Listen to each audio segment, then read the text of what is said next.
26 अगस्त 2026।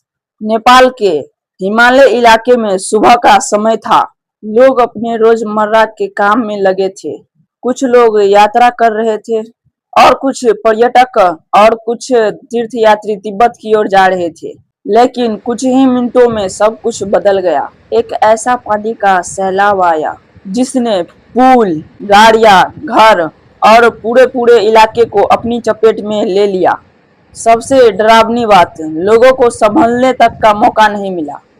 यह थी नेपाल की फ्लैश फ्लड और इस तबाही की शुरुआत हुई थी हिमालय के उस इलाके से जहां बर्फ और चट्टानों का एक विशाल हिस्सा नीचे आ गिरा। नेपाल के रोसवा डिस्ट्रिक्ट में भोटे कोसी नदी के आसपास अचानक पानी का स्तर तेजी से बढ़ गया। तिमोरे और श्याम्बू बेसी जैसे इलाके बुरी तरह प्रभावित हुए। तेज बहाव अपने साथ सिर्फ पानी ही नहीं बल्कि मिट्टी, पत्थर और मलबा भी लेकर आया। कई जगहों पर पुल और सड़कें देखते ही देखते बह गई। कुछ वीडियो में दिखाई देता है कि पानी का बहाव इतना तेज था कि एक पुल सेकेंडों में टूटकर बह गई। यह सामान्य बाढ़ नहीं थी, यह एक फ्लैश फ्लड थी। ऐसी बाढ़ जिसमें पानी अचानक से और बहुत तेजी से आता है। अब सबसे बड़ा सवाल, आखिर अचानक यह पानी आया कहां से? शुरुआती जानकारी में भूकंप जैसी संभावना पर भी चर्चा हुई थी, लेकिन बाद की वैज्ञानिक और सैटेलाइट इमेजेस एनालाइज में ग्लेशियर कोलैप्स और उससे जुड़े डेविल्स फ्लो को इस आपदा को प्रमुख कारण बताया जा रहा है। अर्थात हिमालय के ऊपरी हिस्से में बर्फ और चट्टानों का एक बड़ा हिस्सा टूटकर नीचे आया। उससे नदी में अचानक बहुत बड़ी मात्रा में पानी और मलबा पहुंचे और फिर वही पानी एक विशाल दीवार की तरह नीचे की ओर बढ़ता चला गया। यह हादसा कितना बड़ा था इसका अंदाजा आंकड़ों से लगाया जा सकता है। 27 अगस्त तक कम से कम 165 शव बरामद।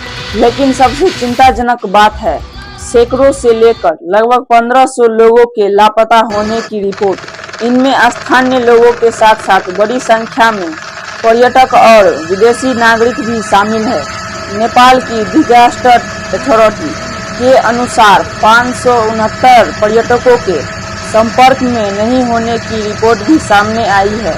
यानी रेस्क्यू टीम के सामने सिर्फ मलबा हटाने की चुनौती नहीं है, बल्कि उन लोगों को ढूंढना भी है जिसका अभी तक कोई पता नहीं चला। इस हादसे का असर भारत पर भी पड़ता है। नेपाल में बड़ी संख्या में भारतीय पर्यटक और तीर्थयात्री मौजूद थे। ताज़ा रिपोर्टों में भारत के लोगों की लापता होने की रिपोर्ट सामने आई है। हालांकि संख्या लगातार बदल रही है क्योंकि रेस्क्यू टीम लोगों के साथ संपर्क स्थापित करने की कोशिश कर रही है। कई लोग नेपाल के रास्ते तिब्बत और माउंटेन कैलाश की यात्रा पर जा रहे थे।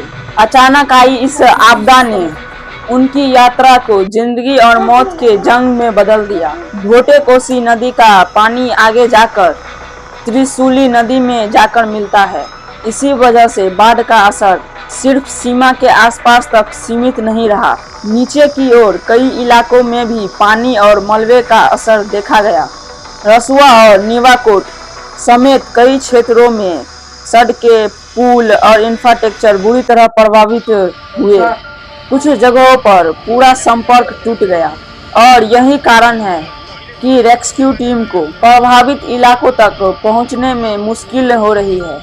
अब आता है सबसे बड़ा सवाल, क्या यह सिर्फ एक प्राकृतिक आपदा थी? विशेषज्ञों के अनुसार हिमालय तेजी से गर्म हो रहा है।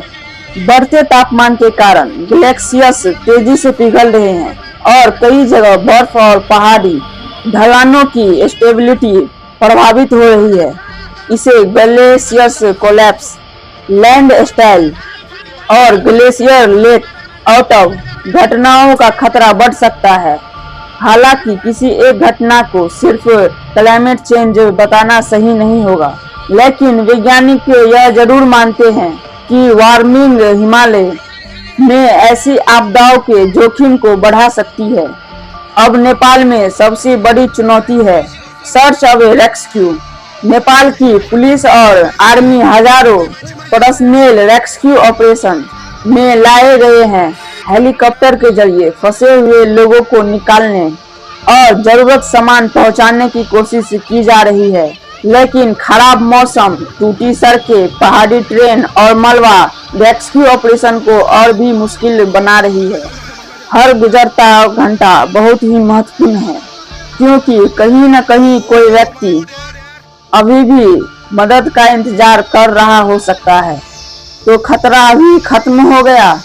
नहीं, रेस्क्यू एजेंसी अभी भी सावधानी बरत रही है, क्योंकि पहाड़ों में बारिश जारी रहने पर नदी का जलस्तर दोबारा बढ़ सकता है। कुछ जगहों पर मलबे के कारण पानी का रास्ता बाधित होने से अचानक दूसरे बाढ़ का भी खतरा पैदा हो सकता है। इसलिए प्रभावित नदी किनारे रहने वाले लोगों को सुरक्षित स्थानों पर जाने की चेतावनी दी जा रही है। नेपाल की यह त्रासदी हमें एक बहुत बड़ी बात याद दिलाती है। हिमालय सिर्फ एक खूबसूरत पहाड़ नहीं है, यह एक बेहद संवेदनशील प्राकृतिक इकोसिस्टम है। जब पहाड़, नदी, बर्फ और मौसम चारों एक साथ अपना संतुलन खोते हैं, तो कुछ मिनटों में पूरी जिंदगी बदल सकती है। आज नेपाल में सैकड़ों परिवार अपने लोगों को तलाश रहा है। किसी को अपने भाई की खबर चाहिए, किसी को अपने पिता की, और किसी परिवार को बस यही उम्मीद है कि कोई अपना इंसान वहां सुरक्षित हो। यह सिर्फ नेपाल की कहानी नहीं है, यह पूरे हिमालय क्षेत्रों के लिए एक चेतावनी है। अगर आपको वीडियो इंफॉर्मेटिव लगा हो तो इसे ज्यादा से ज्यादा लोगों तक पहुंचाइए। शायद आपकी एक शेयर से उस इंसान को समय पर इस खतरे की जानकारी मिल सके। अगर आपको वीडियो पसंद आए तो वीडियो को लाइक करें, चैनल को सब्सक्राइब करें, अपने दोस्तों के साथ शेयर करना ना भूलें, क्योंकि हम दोबारा बोल रहे हैं। धन्यवाद। जय हिंद, जय भारत।